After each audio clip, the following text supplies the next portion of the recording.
தமிழகத்தில் மேட்டூர் அணையின் நீர்மட்டம் 120 அடியை தாண்டி வருவதால் காவிரி ஆற்றில் நீர் திறப்பு அதிகரிக்கப்பட்டுள்ளதால் கிளை வாய்க்கால்களுக்கு தண்ணீர் திறக்கப்படுகிறது.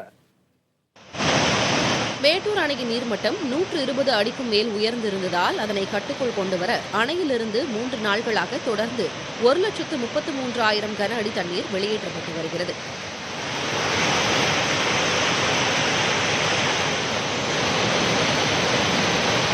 தற்போதைய நிலவரப்படி அணையின் நீர்மட்டம் 120.27 அடியாகவும் நீர் இருப்பு 90 TMCயாகவும் உள்ளது.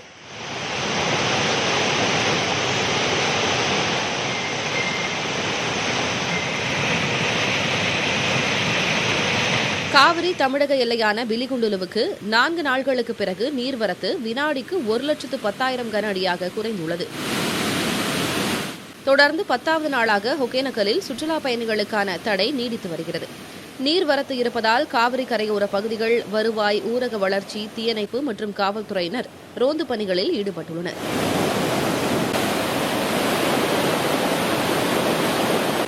மேட்டூரிலிருந்து திறந்துவிடப்பட்ட தண்ணீர் அரியலூர் மற்றும் தஞ்சாவூர் மாவட்டங்களுக்கு இடையில் அமைந்துள்ள அணைக்கரையில் உள்ள கீழணைக்கு வந்தடைந்தது.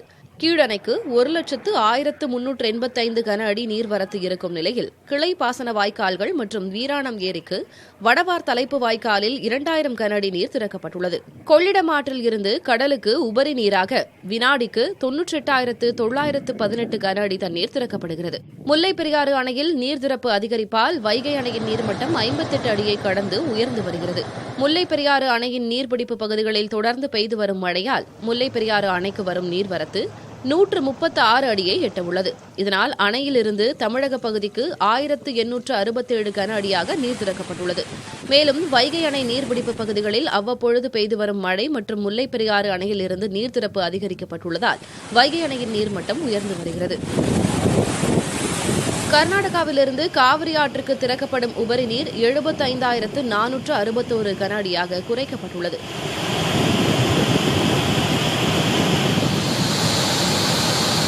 அணையின் நீர்பிடிப்பு பகுதிகளில் கனமழை பெய்ததன் காரணமாக காவிரி ஆற்றுக்கு 1,33,000 கன அடி நீர் வரை தண்ணீர் திறந்துவிடப்பட்டது. தற்போது மழை குறைந்ததால் 2 அணைகளிலிருந்தும் உபரி நீர் வெளியேற்றம் நேற்று மாலை 85,638 கன அடியாக இருந்த நிலையில் தற்போது 10,177 கன அடி குறைந்து 75,461 கன அடியாக உள்ளது.